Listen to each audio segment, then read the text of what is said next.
Ce sont des chants merveilleux qui déclarent notre amour pour le Seigneur. Mais on doit s'assurer que quand on chante ces chants-là, that we walk the talk, que nos actions reflètent nos paroles. En bon québécois, il faut que les bottines suivent les babines. Je le répète, il faut que les bottines suivent les babines. C'est-à-dire, tu peux parler fort, mais il faut que tes actions soient semblables à tes paroles. Est-ce qu'on peut entendre Amen là-dessus? Parce que dans Jacques 1, 22, tout à l'heure, on va présenter une pièce dans 5 à 10 minutes. On va continuer dans le même sens. Dans Jacques 1, 22, ça nous dit « Contente-toi pas d'écouter la parole de Dieu, mais faites ce qu'elle dit. » Amen? Faites ce qu'elle dit. Retenez ça. Dis à ton voisin, fais ce que la parole te dit de faire.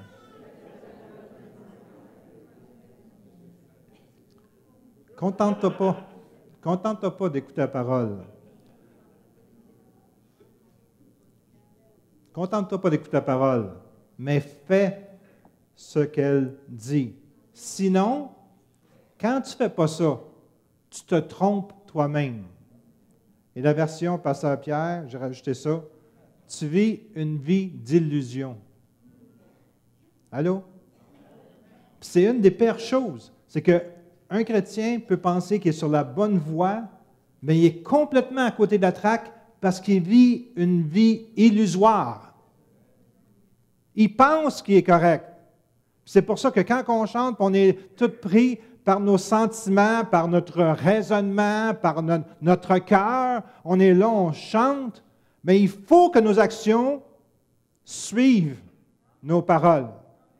Parce qu'on est hypocrite. On a une vie d'illusion. On pense, même, on pourrait dire une vie virtuelle. Tu penses que c'est réel, mais tu es complètement à côté de la traque. Puis à ma grande surprise, j'ai connu beaucoup de personnes qui se croyaient très correctes. Mais il y avait des failles majeures dans leur vie. Puis je ne parle pas des gens ici, je n'ai personne à penser ou quoi que ce soit que je dis.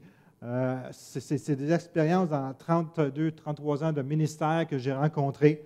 J'ai rencontré des gens avec des failles majeures. Puis c'est comme, pour eux autres, tout était correct. Puis le problème, c'est qu'on ne pouvait même pas les reprendre. Hey, ça, c'est quelque chose. J'ai eu des gens qui sont venus me voir. Il y a une mouche, si jamais quelqu'un peut l'attraper, là.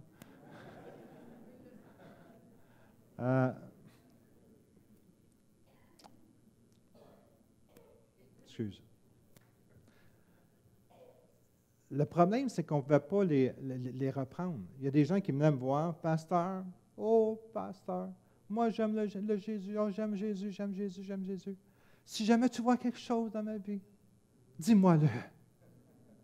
Et le problème, c'est que des fois, c'était des jeunes personnes, puis ils tombaient en amour avec la mauvaise personne. Puis là, essaye d'aller les parler. Ils sont partis sur l'adrénaline ou je ne sais pas d'autres produits chimiques dans leur corps qui se développent. C'est comme, oh, la personne parfaite. Il n'y a personne qui est comme lui ou comme elle. Puis c'est comme, Dieu l'a mis sur mon chemin. Elle n'aime pas le Seigneur, elle ne veut rien savoir de Dieu, mais Dieu l'a mis sur son chemin. Puis dans ce temps-là, essaye d'aller les voir pour leur parler. Ils ne veulent rien savoir. Alors, c'est bon d'avoir un cœur qu'on est prêt. On est prêt à être repris. Proverbe 9, 7 nous dit, « Celui qui reprend le moqueur s'attire le dédain, et celui qui corrige le méchant reçoit un outrage. » Fait que tu ne peux pas corriger celui qui est un moqueur, puis le méchant. Wow! Ça veut dire qu'il y a une personne qui se laisse reprendre, ça veut dire qu'elle est sensée, elle est intelligente, elle est sage aussi. Alors, je vais vous encourager. Quand il y a des choses dans la vie qui ne fonctionnent pas, puis quelqu'un vient vous voir, quelqu'un de responsable, puis qui vous soumet certaines choses dans votre vie, sautez pas 10 pieds dans les airs, puis commencez pas à sortir des baguettes, puis dire je ne suis pas comme ça. Tu dis, OK, mon frère ou pasteur, Seigneur, j'apprécie vraiment ce que vous me dites, puis je vais vraiment le mettre en prière devant le Seigneur. Je pense que c'est la bonne attitude qu'on devrait avoir. Amen? Même des couples, des fois. Tu peux être marié à quelqu'un, puis elle ne voit pas pantoute quelque chose, puis toi, tu es là, puis tu essaies de lui faire comprendre. Mais soyons sensibles à ce que les gens nous disent. Est-ce que je peux entendre un amen? Combien il y en a qui aiment ça, se faire reprendre? Wow! Combien il y en a qui n'aiment pas se faire reprendre? Combien il y en a qui ne respirent pas ici? Amen. Écoutez, c'est important qu'on puisse pouvoir grandir. Amen. Des fois, il y a des choses dans notre vie qui ne devraient pas être là. Puis c'est comme moi, je remercie ma femme. Parce que s'il y a quelqu'un qui m'a corrigé, c'est bien elle. Puis s'il y a quelqu'un qui l'a bien corrigé, c'est bien moi. Amen. Parce qu'elle m'aime. Puis c'est écrit que quand quelqu'un te corrige, c'est parce qu'il t'aime. Amen. Alors, Apocalypse 3,15 nous dit, parce qu'aujourd'hui, je parle, quelle place Jésus a-t-il dans ta vie? Je connais tes œuvres. Je sais que tu n'es ni froid ni bouillant. Puisses-tu être froid ou bouillant? Parce que tu es tiède et que tu n'es ni froid ni bouillant, je vais te baumir de ma bouche. Alors aujourd'hui, je veux parler aux tièdes qui nous écoutent sur Internet ou qui vont écouter le message plus tard, pas vous autres, mais faites juste écouter pareil. OK? Combien il y a de tièdes parmi nous aujourd'hui? Oh, excusez-moi, je m'en vais, je ne parle pas à bonne place. OK? Pourquoi? Parce que je veux parler aux tièdes. Parce que je crois qu'il ne reste pas grand temps. Je suis très sérieux. Hein? Je crois qu'il ne reste pas grand temps avant le retour de Jésus. Regarde ce qui arrive dans le monde. On a vu des vidéos dernièrement, puis on n'a pas présenté juste ces vidéos-là pour vous montrer des images ou quoi que ce soit, mais toute la terre est en train d'être ébranlée présentement. La température, la moralité, les gouvernements, tout est en train d'être ébranlé. Et on fait juste entendre des échos des choses qui sont possiblement, qui s'en viennent. Mais ça avance à grands pas. Moi, je suis une personne qui aime beaucoup l'actualité, la politique générale, mondiale, parce que ça a à faire avec la parole de Dieu. Puis je regarde ce qui se trame dans les gouvernements, des déclarations que les gens font, les choses qui prennent place présentement. Puis c'est vraiment un temps qu'on n'a jamais connu avant. Merci Seigneur pour les États-Unis parce que c'est un peuple chrétien qui affecte le restant de la terre. Si les États-Unis ne seraient pas là, peut-être qu'on ne serait pas ici dans l'Église d'aujourd'hui. Parce qu'il y a un esprit d'antéchrist qui règne sur la terre. Et à cause des chrétiens qui sont une lumière sur cette terre, on est capable de faire un peu d'œuvre puis d'emmener les personnes au Seigneur. Mais il y a une puissance en arrière de ce monde dans lequel nous vivons qui essaie de détruire tout ce qui est de Dieu. Ça a toujours existé, ce n'est pas quelque chose de nouveau. Ça a toujours été. Mais aujourd'hui, on le voit peut-être un peu plus grossièrement parce que c'est comme, on ne peut pas s'empêcher de voir ce qui se passe dans le monde et comment que le monde va être contrôlé par un seul gouvernement. Je ne l'annonce pas ce matin. Les présidents des pays, des États-Unis, de l'Europe ou quoi que ce soit, l'ont annoncé, ces choses-là. Ils travaillent en arrière pour un gouvernement mondial. Alors, c'est comme, je peux parler des fleurs, puis comment vous êtes beau, comment vous êtes fait, mais ça ne t'aidera pas. On a besoin de réaliser le temps dans lequel nous vivons aujourd'hui pour prendre la vie au sérieux, pour prendre notre destinée au sérieux et pour être au courant de ce qui arrive, parce que beaucoup de personnes vont être séduites. C'est écrit dans la parole de Dieu. Ça nous dit même que si ce ne sera pas le Seigneur qui rachète le temps, il ne restera pas personne. Fait que c'est comme la tentation ou les épreuves qui vont venir sur cette terre vont être hautement puissantes. Ça nous dit que le diable va même faire des miracles pour séduire les gens. Il va y avoir une puissance. Quelqu'un qui partageait dans un enseignement que j'ai écouté, qu'il il était dans une secte avant, puis il avait assisté à un endroit où c'est qu'il était peut-être 3 000 à 4 000 personnes, puis il était tout dans une certaine secte. Puis il disait, tu aurais dû, parce qu'il s'est converti après, là, il dit, tu aurais dû ressentir la présence qu'il y avait. Dans ce temps-là, je ne pouvais pas savoir si c'était maléfique ou bénéfique, mais il y avait une puissance dans cet endroit-là. Le diable, c'est un menteur, c'est un imitateur. Alors, c'est comme, si tu te penses smart et que pour toi, il n'y a pas de danger, que tu ne te feras pas avoir, fais attention. C'est parce que quand tu es faible, tu es fort. Quand tu es sur le watch, hein, tu surveilles, tu es fort. Mais quand tu es là, puis tu dis, tu es innocent, puis tu dis, il n'y a pas de danger, etc., là, tu es en danger. Alors, soyons sérieux dans notre vie chrétienne. Soyons sérieux dans notre engagement avec Jésus. Soyons sérieux à la place que nous laissons à Jésus dans notre vie. Est-ce que je peux entendre un amen là-dessus? Manquez pas mardi. Le mardi, c'est vraiment pour instruire les chrétiens, pour leur montrer qu'est-ce qui s'en vient. C'est plus le temps de niaiser, c'est plus le temps de jouer des jeux. Il faut que tu sois sérieux pour ta vie. Amen. Puis, mardi, vous allez entendre des choses, dire, ça se peut-tu qu'on est rendu à ce point-là? Oui, ça se peut. La technologie nous donne. Dans mon temps, quand j'étais très jeune, écoutez, il n'y avait pas d'ordinateur, il n'y avait pas de jeux vidéo. Tu vas dire c'est plate, non, c'était pas plate. Il n'y avait pas même de télévision quand je suis venu au monde, en 1949. La radio commençait à peine. C'était comme la technologie a explosé exponentiellement depuis 1950. C'est incroyable aujourd'hui, toute la connaissance qu'il y a sur la Terre. Ils sont capables de faire des choses que tu ne peux même pas imaginer. Parce que qu'est-ce que nous connaissons, la population en général? C'est rien en arrière, à côté de qu'est-ce qu'il y a en arrière qui se prépare. Je vous le dis. Alors, soyez sérieux pour votre engagement avec le Seigneur. Délaissez le péché, abandonnez les choses de la chair, marchez pleinement avec le Seigneur parce qu'il va venir un temps où si tu n'auras plus le choix, qu'il va être trop tard. Aujourd'hui, c'est le jour du salut. Aujourd'hui, on doit s'engager. Aujourd'hui, on doit donner la place principale au Seigneur et lui demander qu'est-ce qu'on doit faire. Être conduit par son esprit. Pas par la chair, par son esprit. Est-ce que je peux entendre un amen là-dessus?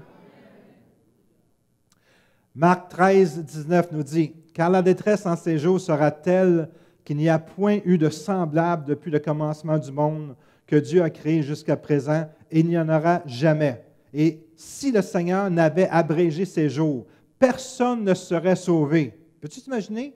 Ça va être tellement fort que si le Seigneur n'aura pas raccourci ce temps-là, personne ne pourra être sauvé. Ça va être trop puissant, qu'est-ce qui s'en vient. Nous autres, comme enfants de Dieu, on va sentir le chauffer, si tu veux. Puis si on n'est pas préparé, on va être avec le restant du monde. Mais il les a abrégés à cause des élus qu'il a choisis. Si quelqu'un vous dit, alors le Christ est ici, ou il est là, ne le croyez pas, car il va s'élever de faux Christ et de faux prophètes. Ils feront des prodiges et des miracles pour séduire les élus s'il était possible. Hey, ça va être tellement fort. Écoute, des fois, ils annoncent, je n'ai jamais été voir personnellement, des magiciens qui viennent à Montréal donner des spectacles. OK? C'est incroyable qu'est-ce qu'ils font. C'est comme, je regarde, là, puis ils hypnotisent des gens, puis je n'ai jamais été là, puis je ne veux pas aller là non plus, là. Mais c'est comme, ils ont tellement une puissance. Mais vous allez voir que cette puissance-là va augmenter. Le diable va être capable de faire des prodiges et des miracles, supposément, puis les gens vont dire, « Wow, tu veux ça? Juste Dieu peut faire ça. » Non, non, non, non, non. Le diable va faire des choses extraordinaires aussi. Fait que si tu n'es pas préparé à ces choses, puis il va arriver des choses tellement dramatiques, tu vas dire, comment que ça se peut que ce n'est pas Dieu qui fait ça? Comment qu'on peut être à côté? Non, non, fais attention. Ce n'est pas tout ce que le gouvernement te dit de faire qui va être bien. Parce qu'il y a une force, une puissance derrière le gouvernement. Soyez donc sur vos gardes, je vous ai tout annoncé d'avance. Le Seigneur, il a tout annoncé d'avance. Mais dans ces jours, après cette détresse, le soleil va s'obscurcir, la lune ne donnera plus sa lumière, Les étoiles tomberont du ciel. Les puissances qui sont dans les cieux seront ébranlées. L'histoire des lunes sanguines ou plein de sang, là, blood moon, là, quand tu étudies un peu l'histoire, c'est très, très, très, très sérieux ce qui s'en vient. C'est comme, il ne s'est jamais rien passé avec le peuple juif ou dans le monde quand ces choses-là sont arrivées. Il s'est toujours passé des événements catastrophiques, majeurs. Puis on est dedans. Je pense que ça va être jusqu'en 15 ou 17, je ne m'en souviens plus. C'est comme, le Seigneur nous dit que ces choses-là vont nous avertir d'avance. Fait que soyons sages. Alors, on verra le Fils de l'homme venant sur des nuées avec une grande puissance et avec gloire. Alors, il enverra les anges, puis il va rassembler les élus. Est-ce qu'il y a des élus ici ce matin? Amen. Oh, moi, ça ne sera pas fort. Est-ce qu'il y a des élus ici ce matin? Amen. Là, vous avez le droit d'être joyeux, d'être exubérant. Est-ce qu'il y a des élus ici ce matin? Amen. Alors, il va envoyer les anges, il rassemblera les élus de 4 vents, de l'extrémité de la terre jusqu'à l'extrémité du ciel. Instruisez-vous par une comparaison tirée du figuier. Dès que ses branches deviennent tendres et que les feuilles poussent, vous connaissez que l'été est proche. De même, quand vous verrez ces choses arriver, sachez que le Fils de l'homme est proche à la porte. Il s'en vient. Il s'en vient. Il s'en vient. Toc, toc, toc. Il frappe à la porte, il est là. Il s'en vient. Écoutez, des fois, je me sens un peu comme la personne qui marche le soir dans un chemin de campagne, puis il y a un pont, puis il a commencé à pleuvoir, puis le pont a été emmené par l'inondation. Puis là, je vois des autos qui s'en viennent, puis je veux les arrêter. Puis les gens disent « Oh non, nous autres, on s'en va au party, il n'y a pas de danger. » Non, non, il n'y a pas de pont, c'est pas grave, c'est pas grave. Ils sont plus préoccupés par leur activité que leur bien. Des fois, je me sens comme ça, parce que dans l'esprit, je sens que les choses accélèrent présentement.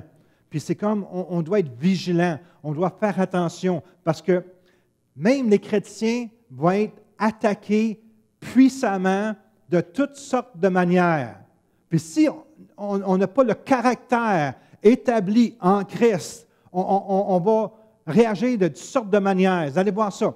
Autrement dit, dans les jours qui s'en viennent, dans les mois, dans les années qui s'en viennent, qu'est-ce que tu as à l'intérieur de toi va s'amplifier. Si c'est bien, ça va s'amplifier pour le bien. Si c'est mal, ça va s'amplifier pour le mal. Alors, check ton cœur.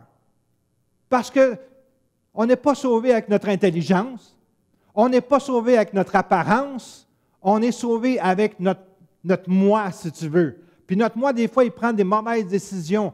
Mais c'est lui qui choisit qu'est-ce qu'il veut être plus tard. Alors, check ton cœur. Dis à ton voisin, check ton cœur. Ça ne veut pas dire d'aller chez le médecin, là, OK? 2 Corinthiens 5, 11 nous dit, « Connaissant donc la crainte du Seigneur, nous cherchons à convaincre les hommes. » Je cherche à convaincre les hommes. Je cherche à vous convaincre. Dieu nous connaît. Et j'espère que dans vos consciences, vous nous connaissez aussi. Alors, le temps dans lequel on est présentement a été prophétisé. Dans le livre de l'Apocalypse, c'est très, très clair. Ça est dit, Apocalypse 3, 14, « Écrit à l'ange de l'Église de Laodicée. Voici ce que dit l'Amen, le témoin fidèle et véritable, le commencement de la création de Dieu. Je connais tes œuvres, je sais que tu n'es ni froid ni bouillant. Puisses-tu être froid ou bouillant? Parce que tu es tiède et que tu n'es ni froid ni bouillant, je vais te vomir de ma bouche. Parce que tu dis, écoutez ceci, le verset 17, Apocalypse 3, 17. Parce que tu dis, je suis riche, je me suis enrichi, je n'ai besoin de rien. Wow!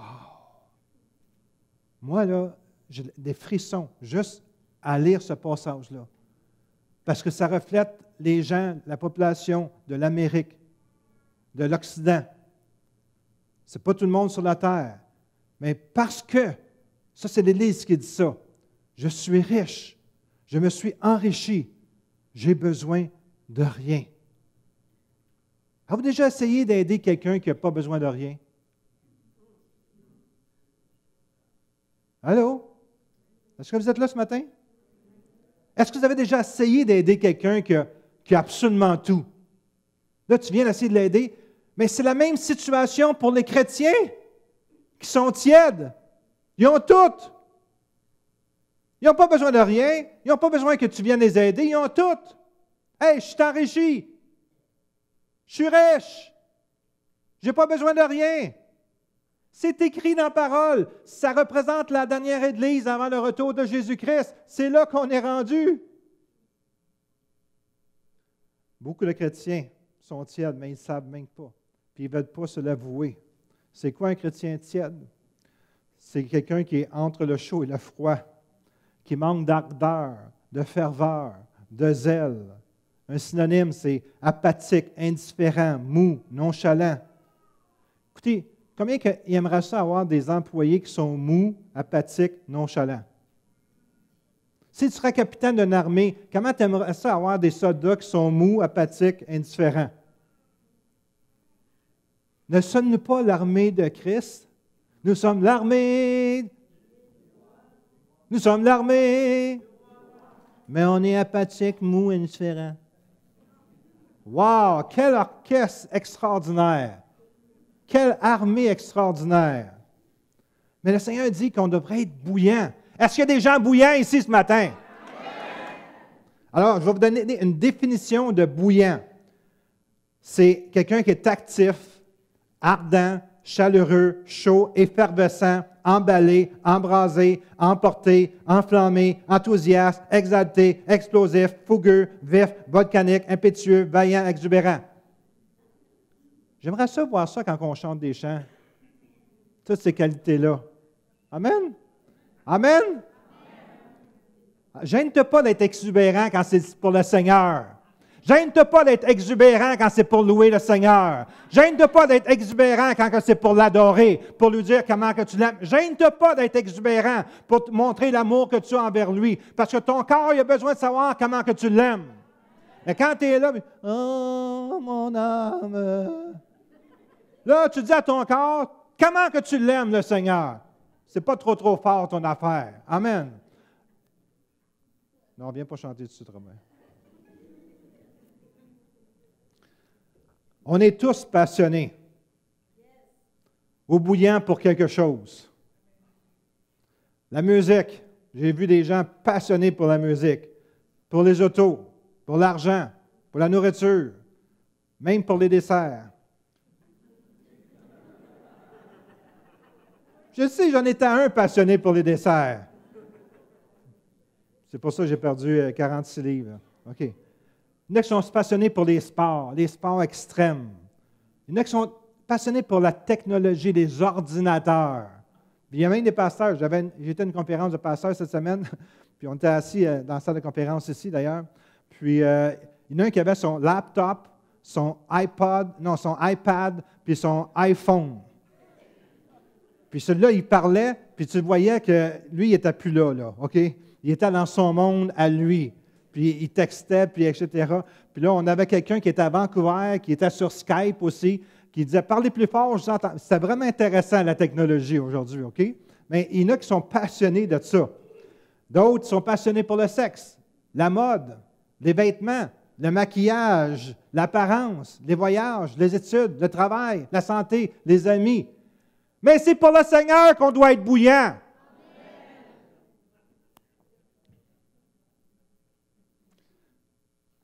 Les vierges, on va commencer bientôt. Les vierges avaient un feu qui brûlait dans leur cœur. Les vierges sages. Tandis que les folles faisaient ce qu'elles voulaient de leur temps. Les folles croyaient que Jésus les empêchait d'avoir du plaisir et de jouir de la vie. Et j'aimerais qu'on puisse faire juste une petite pièce ce matin, rapide, pas trop long, juste pour vous faire visualiser le temps dans lequel nous vivons. Alors, est-ce que les acteurs sont prêts? Amen. Robert, veux-tu juste tosser ça là-bas? Peut-être là d'ici. Là. Oui. Alors, je cède ma place au maestro Stéphane.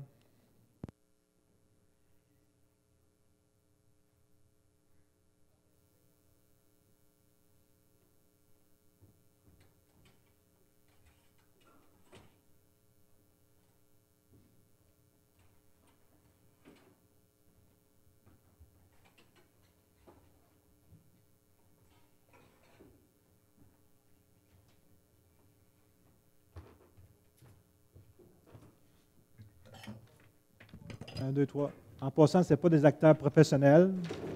Ils ont pratiqué après 20 minutes ce matin, alors soyez indulgents envers eux. Amen.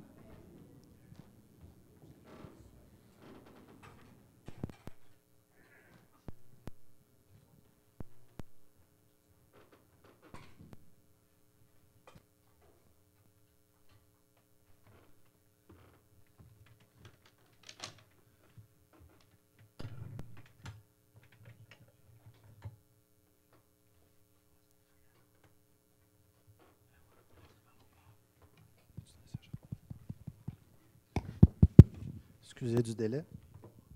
Vous pardonnez? Vous n'avez pas le choix. OK. Le pasteur m'a demandé de faire un sketch pour démontrer comment on peut avoir des réponses sages puis des réponses folles. Donc, c'est réellement comme un jeu questionnaire qu'on va faire en espérant que vous allez avoir du fun. C'est comme nous autres, on a eu bien du fun à le faire.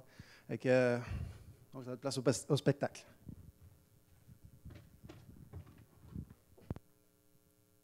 Avertissement.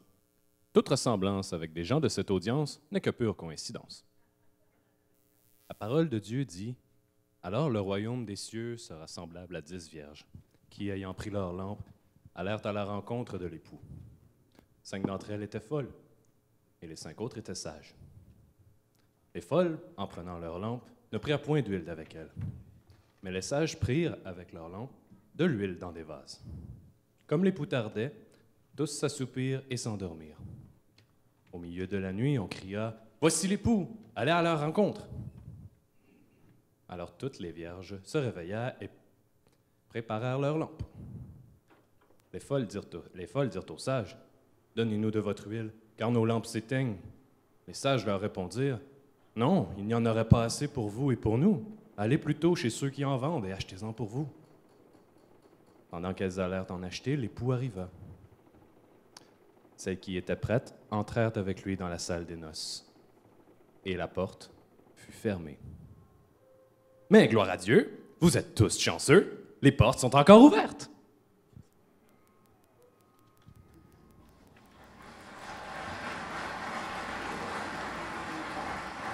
Bienvenue au jeu questionnaire sage ou folle, le seul jeu questionnaire où il n'y a pas de réponse stupide, mais seulement des gens stupides. Nous allons poser des questions à 2 équipes de 5 personnes chaque qui devront répondre de façon intelligente si possible. Et c'est à vous à décider qui sont folles et qui sont sages. Serez-vous capable de les trouver? Accueillons notre première équipe directement de l'ABNM. Bientôt, nous allons voir le roi.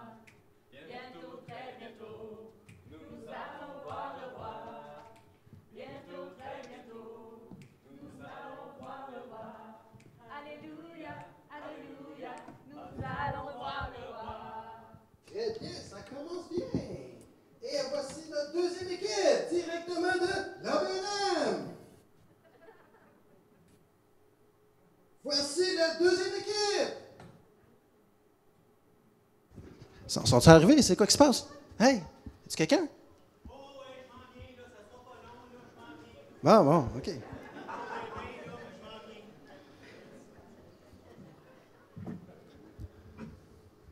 OK. C'est bon, ça arrive, tranquillement, pas vite. Oh.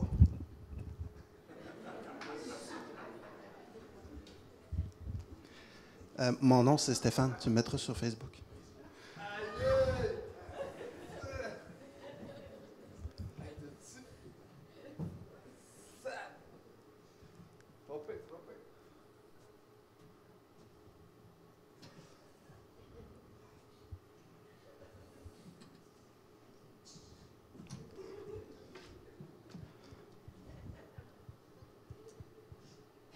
Bon, et voici la deuxième équipe. Ouais. Donc, première question.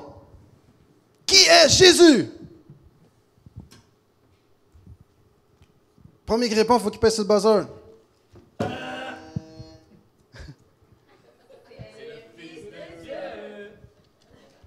Bon.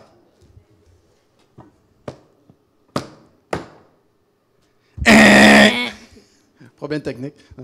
En passant, on ne dit pas Jésus, on dit Jesus.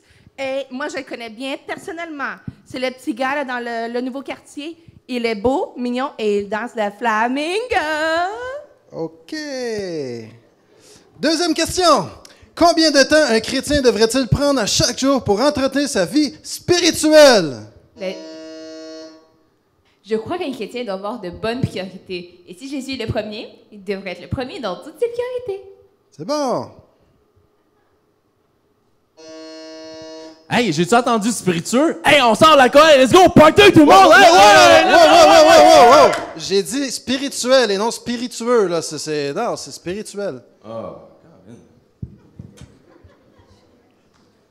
J'ai pas le temps pour ça. Le dimanche, c'est bien assez.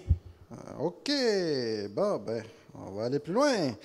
Si vous avez le choix entre une réunion à l'église durant la semaine et un programme de TV, du bingo ou aller shopping, lequel choisirez-vous?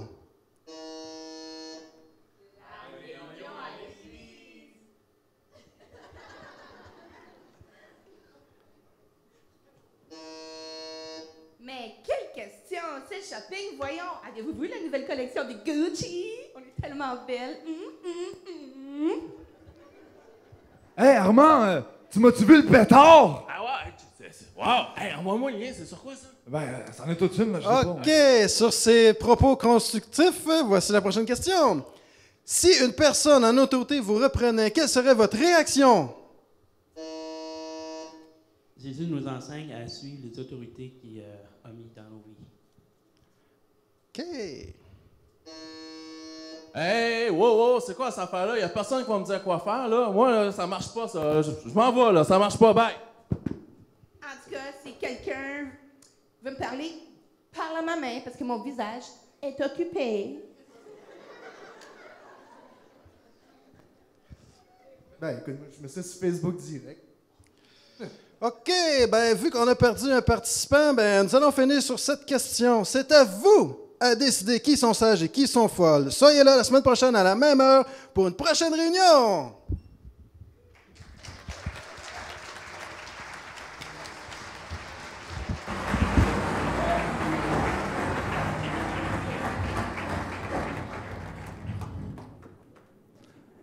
Amen.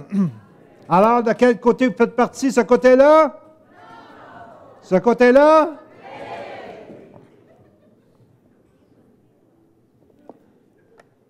Je pense que la parole de Dieu nous enseigne d'être toujours joyeux, n'est-ce pas? On doit toujours garder notre joie, même dans les pires choses qui nous arrivent. Amen. Alors, on va venir à la parabole des 10 vierges. C'est beau de voir travailler, hein? Hey, c'est bien ça.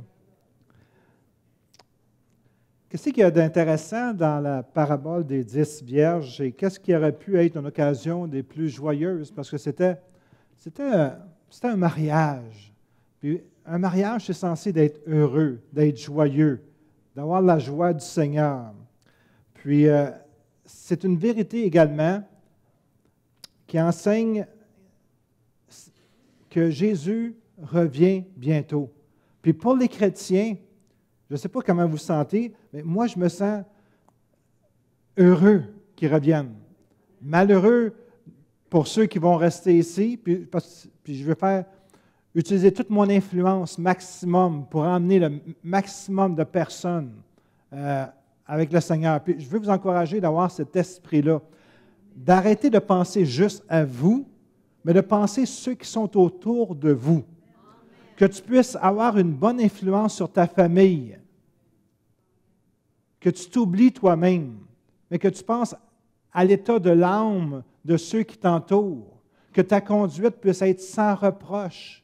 Que ceux qui te regardent disent « Hey, ça c'est un exemple de quelqu'un qui aime Jésus. » Puis que tu puisses avoir une influence, parce que des fois on peut avoir une mauvaise influence sur les gens. Même si on est responsable individuellement de notre conduite, on peut avoir une influence, puis les gens vont saisir quelque chose dans notre vie, puis ils vont partir, ils vont laisser le Seigneur des fois à cause de notre conduite. Mais que ce ne soit pas le cas. Amen. C'est pour ça que chaque chrétien doit être mature, doit être fort dans le Seigneur, doit se nourrir lui-même. Puis même si tes plus proches tombent à côté de toi, tu es capable de continuer. Est-ce que je peux entendre un amen là-dessus? Alors, ça aurait dû être une occasion des plus joyeuses. Mais il y a une phrase qui est angoissante. Ça nous dit « Et la porte fut fermée ». C'est irrévocable. La porte va être fermée et ne sera plus jamais ouverte. La porte est ouverte présentement. Mais elle va être fermée. Puis on arrive dans ce temps-là où c'est que la porte va être fermée. J'aimerais ça pouvoir dire, après ça, écoute, ça va être même difficile pour les chrétiens. Je vous dis, beaucoup de personnes l'ont dit, l'ont prophétisé. Il y en a un qui est mort il n'y a pas longtemps, il a dit à son fils, il dit, les chrétiens, il faut vraiment qu'ils se gardent, puis qu'ils puissent parler en langue pour entretenir leur vie spirituelle, parce que ça va être vraiment des tentations, des épreuves très difficiles pour les chrétiens. Alors, si ça va être difficile pour les chrétiens, les plus charnels vont tomber, mais ceux qui sont spirituels vont rester, ceux qui aiment le Seigneur vont rester. Imagine-toi après. Est-ce que tu es capable d'imaginer juste un peu qu'est-ce que ça va être après, quand Jésus va être parti? Il y en a qui disent qu'à l'enlèvement, ça va être les croyants puis le Saint-Esprit qui va disparaître, qui va partir. Puis ça va être juste l'esprit du mal qui va régner sur la terre. Wow! As-tu été dans un endroit où c'est juste le mal qui règne? Où c'est juste la violence qui règne? Où c'est juste la haine qui règne? Où c'est juste la jalousie, la colère, le mensonge, l'hypocrisie? Tout ce que tu peux imaginer de plus puissant, néfaste, c'est ça qui va régner sur la terre. Si, pendant notre séjour, on est ici à l'Église, puis on chante des chants au Seigneur, puis on n'est pas capable de garder notre foi parce qu'on se laisse attirer par les plaisirs du monde, penses-tu qu'après, tu vas être capable? Parce qu'on va être averti avant. Puis même si tu es averti après, tu n'auras plus de force pour résister. Alors, ça va être des temps terribles pour ceux qui n'auront pas été enlevés par le Seigneur. Écoutez, il y a une porte qui mène au ciel, la porte de la grâce. La porte de la grâce a été ouverte il y a 2000 ans, grâce à la croix de Jésus. Puis aujourd'hui, elle est encore ouverte. Elle est encore ouverte. Au-dessus de la porte, c'est écrit, « Quiconque veut peut venir. » Quiconque, n'importe qui, n'importe où, n'importe quand. Tu peux venir à la porte de la grâce, et recevoir une vie nouvelle, le salut, le pardon, la délivrance, la vie éternelle. Mais la porte ne sera pas toujours ouverte. Elle va être fermée un jour. Elle va être fermée un jour. Puis même si tu frappes dans la porte, même si tu cries, même si tu hurles, même si tu pleures, la porte ne pourra pas s'ouvrir. Ça va être fini. Une fois qu'on est mort, la porte est fermée. Hébreux 9, 27 nous dit, « Il est donné à l'homme de mourir une seule fois, après quoi le jugement. » Si tu n'as pas de temps pour Jésus durant cette vie, pendant que la grâce est ouverte, tu ne l'auras pas plus tout à l'heure. C'est drôle comment on s'influence. On s'associe avec les gens par lesquels on veut être influencé par. Puis tu regardes des gens, puis tu peux dire, les pareils se ressemblent. Se rassemblent. Les pareils se ressemblent et s'assemblent. Ils veulent être ensemble parce qu'ils ont le même esprit. Alors ceux qui vont manquer l'enlèvement vont être avec ces gens-là, puis ils vont leur ressembler. La porte a été fermée pendant que les 5 reviennent. C'est là que l'histoire est triste. Seigneur, Seigneur, ouvre-nous. D'entendre dire, hey, je ne te connais pas. Jésus donne une simple explication concernant sa deuxième venue. Veillez, puisque vous ne savez ni le jour ni l'heure. Est-ce qu'il y a quelqu'un ici qui connaît l'heure? Je vous ai dit la semaine passée que j'étudie un petit peu des fois, puis je vais avoir des enseignements. Puis il y en a une que, wow, ça durait 1h59 exactement, je pense, l'enseignement. Puis il a commencé, c'était vraiment intéressant, tout bibliquement, puis etc. Puis là, à la fin, il arrivait, puis il disait que Jésus revient en l'an 2013. Mon cœur, il a baissé, parce que je me dis que c'était tellement intéressant, c'était tellement logique que c'est ce qu'il disait. Mais je peux vous dire que Jésus n'est pas revenu encore. Puis il n'y a pas personne qui sait l'heure, ni la date, etc. Mais la seule chose qu'on peut savoir, comme les feuilles commencent à pousser, prenez après cet exemple-là, que Jésus revient bientôt. Puis laissez-moi vous dire qu'il y a des feuilles qui ont commencé à pousser. Des feuilles dans le monde entier qui ont commencé à pousser. Quand que les gouvernements, les présidents des États-Unis vous disent « on travaille sur un nouvel ordre mondial », ça, c'est une feuille qui vient de pousser. Quand les gens disent « tu ne seras plus capable d'acheter ou de vendre sans avoir une marque sur l'avant-bras ou sur la main droite ou sur le front », ça, c'est une feuille qui vient de pousser. Allô? On a-tu besoin d'être des gens très, très sages pour savoir que c'est des feuilles qui poussent, ça? C'est pas moi qui le dis. Regarde ce qui se passe, on va en parler mardi. Regarde ce qui se passe aux États-Unis. Ils sont en train de ils s'en vont vers une faillite monétaire. Puis, je n'en parlerai pas, je vais vous dire mardi. Veille, parce que tu ne sais pas quand, le jour, l'heure, on ne sait pas. On sait peut-être la semaine, par exemple. On sait peut-être le mois, on sait peut-être l'année. On sait peut-être en général quand est-ce que ça va arriver. C'est ça que je veux dire. 5 étaient prêtes et 5 ne l'étaient pas. 5 sont entrés et 5 ont été refusés. Quand Jésus va revenir, certains vont être prêts et d'autres ne le seront pas. Comme j'ai mentionné la dernière fois, je ne pense pas que c'est un hasard que 5. C'est peut-être l'état de l'Église. 5.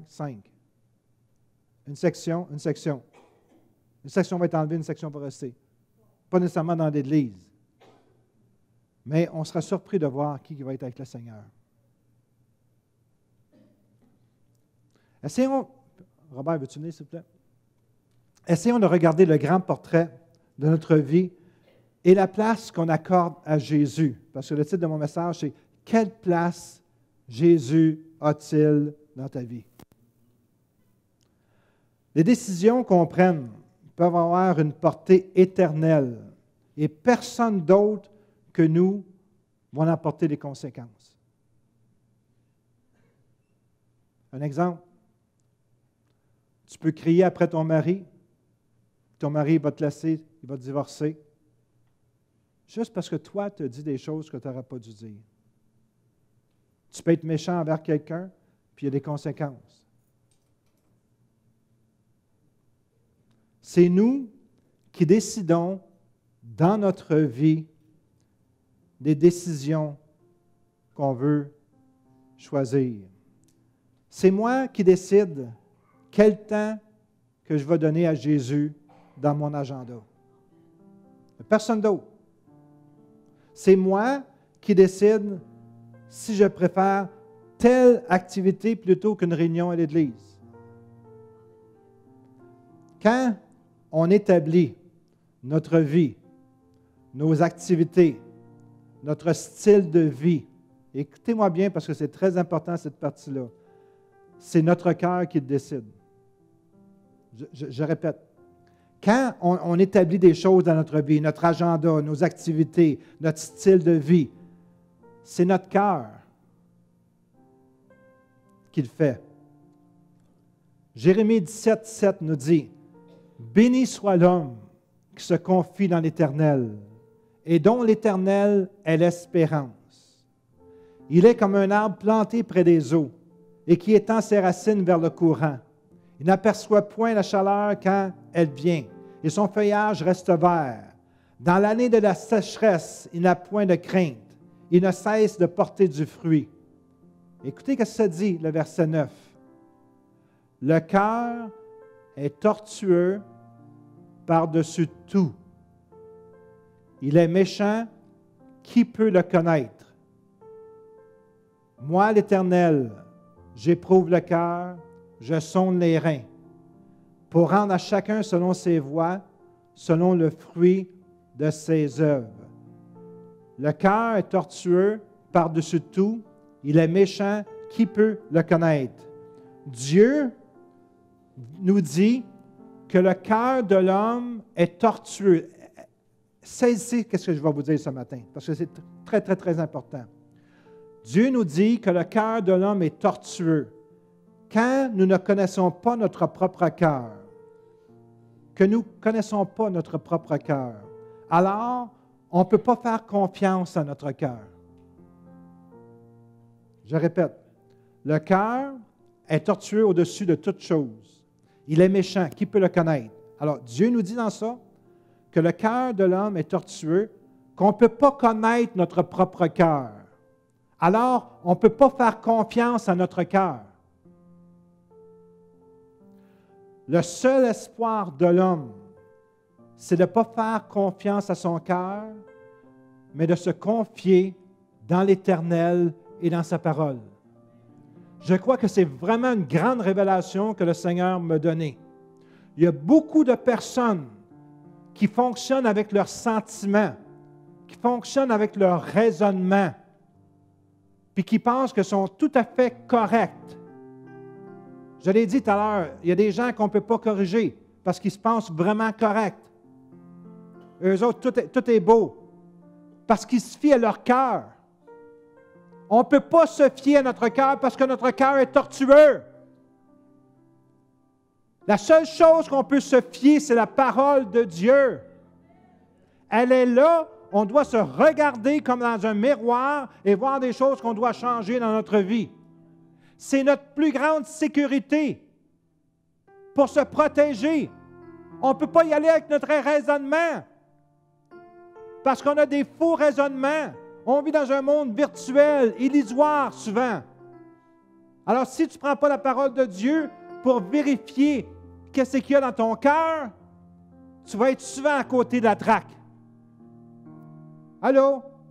Moi, que c'est bon le matin. J'aimerais ça être assis puis m'écouter. On est là puis on raisonne, puis on pense qu'on a raison.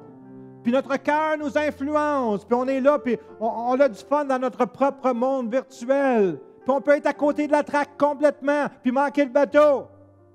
La seule manière qu'on ne peut pas manquer le bateau, c'est avec la parole de Dieu.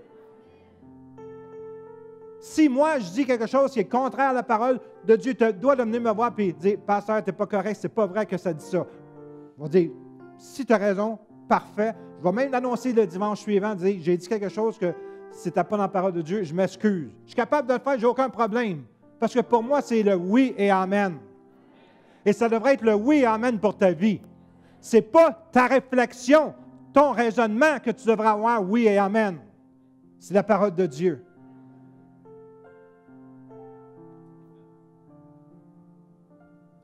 Alléluia.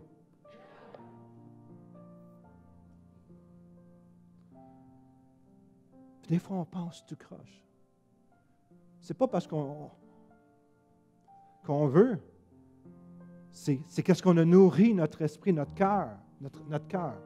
Parce qu'il y a une différence entre, écoutez-moi bien, il y a une différence entre notre cœur et l'esprit.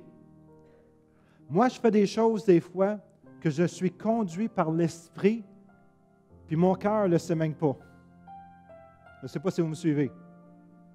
C'est comme, quand Dieu met quelque chose en dedans de moi, ce n'est pas moi, à travers de mon raisonnement que j'ai réussi à mettre quelque chose dans mon esprit. Ça ne marche pas de même. L'esprit, c'est la lampe de l'Éternel. Dieu nous éclaire avec son esprit. C'est comme, il y a quelque chose qui surgit, puis on n'était même pas au courant. On ne réfléchissait pas là-dessus. mais ça vient de l'Esprit de Dieu. Alors, il y a une différence entre notre cœur qui est tortueux, notre raisonnement aussi souvent qui est tortueux, et l'Esprit de Dieu qui vit en dedans de nous. Des fois, je peux dire des paroles à quelqu'un, puis « Hein, j'ai dit ça? » Même j'ai fait des prières, des fois, ça ne venait même pas de moi, ça venait du Seigneur. Quand on parle par l'Esprit, des paroles prophétiques, ça doit venir de l'Esprit. Parce que si on commence à raisonner, qu'est-ce que je dois dire, etc., ça ne marche pas. C'est souvent la chair.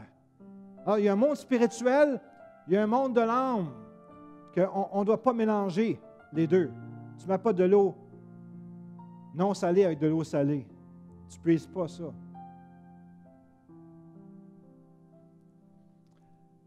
Si vous verriez comment, dans mon cœur, je voudrais que chaque personne ici présente will make it, se rendre jusqu'au bout, se rendre jusqu'au... Le Seigneur nous dit que on a les arts de l'esprit.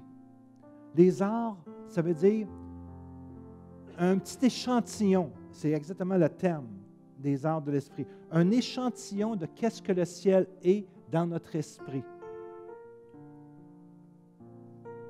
Autrement dit, on est capable de voir le ciel sans le voir. On est capable de sentir le ciel sans notre nez. On est capable de savoir que Dieu existe sans l'avoir vu.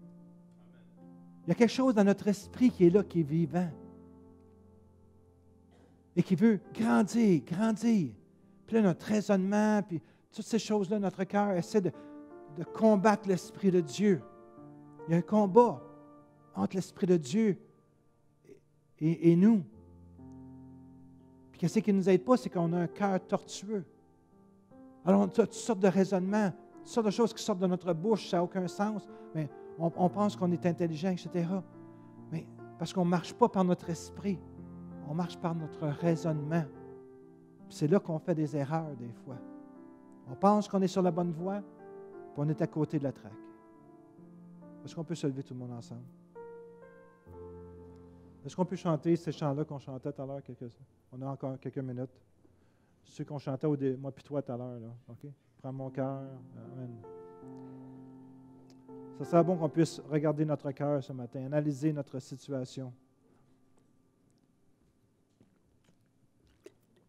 Je ne dis pas que Jésus revient demain, parce que j'aimerais ça que vous puissiez venir mardi. Là. Fait que Jésus peut arriver mercredi. Mais le plus vite que tu te prépares, le plus vite que tu t'engages, puis moi je dirais le plus vite que tu te repens pour certaines personnes, le plus vite que tu peux t'engager pour le Seigneur, de tout ton cœur. Parce que c'est toi qui décides quel temps tu vas donner au Seigneur. C'est toi qui décides quel temps tu vas lui accorder. C'est toi qui décides si tu vas venir à l'église le mardi ou si tu ne viendras pas. Il n'y a personne d'autre que toi qui décide ces choses-là. On a besoin de prendre notre vie chrétienne au sérieux. Parce qu'il est plus tard que tu penses. On est arrivé. Ça va tellement vite dans le monde. Tellement rapidement, les événements, un après l'autre. Présentement, dans le monde, il y a comme une urgence pour accélérer le développement pour avoir un seul monde, un seul ordre mondial. Ils poussent vers ça. Aux États-Unis, on en a parlé mardi, ils vont déclarer le fait que c'est l'armée qui va prendre over maintenant. Okay? C'est comme, ils ont ça dans leur constitution. Le président, c'est le chef de l'armée des États-Unis. Puis s'il déclare un état de guerre, il peut faire ce qu'il veut. Ils vont emprisonner des gens sans que les gens le savent autour d'eux autres. Puis ils vont les garder en prison aussi longtemps qu'ils veulent, puis il n'y a plus personne qui pourra dire quoi que ce soit. 3000 camps de concentration aux États-Unis qui ont été construits avec des Miranda autour. On est dans un temps, c'est juste sur le bord. Vous allez voir ça. On va rentrer dans ce temps-là. Puis là, on ne pourra plus faire quoi que ce soit. On va être comme accéléré. Au moins, quand ces temps-là vont arriver, au moins, vous allez être avertis. Vous allez savoir ce qui se passe. Parce qu'il n'y a rien de pire que rentrer dans une situation que tu ne sais pas ce qui se passe du tout. Tu es là, puis tu regardes, puis tu essaies de trouver un repère, quelque chose que tu peux t'appuyer dessus parce que tu vas être ébranlé. Mais ça ne sera pas le temps d'être ébranlé. Mon peuple périt faute de connaissance. Tu as besoin de connaître ce qui va arriver, de saisir ces choses-là. Puis c'est juste le Seigneur qui va donner cette sécurité-là. C'est lui qui est notre ancre. C'est lui qui est notre base, notre soutien. C'est lui qui va te nourrir comme il a nourri, je ne sais pas, Célie avec un corbeau. Dieu est capable de faire des choses extraordinaires. Le diable va faire des miracles, des choses extraordinaires. Mais Dieu va en faire des plus grandes encore. Alors, on n'a rien à craindre. Mais au moins, il faut que tu sois prête, que tu saches ce qui se passe ou ce qui va arriver.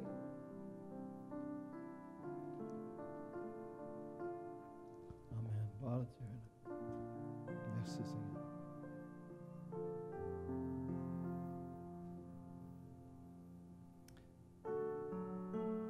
Je te donne mon cœur. Il ne m'appartient plus. Ce que j'ai de meilleur, tout est pour toi, Jésus. Un parfum de valeur sur toi.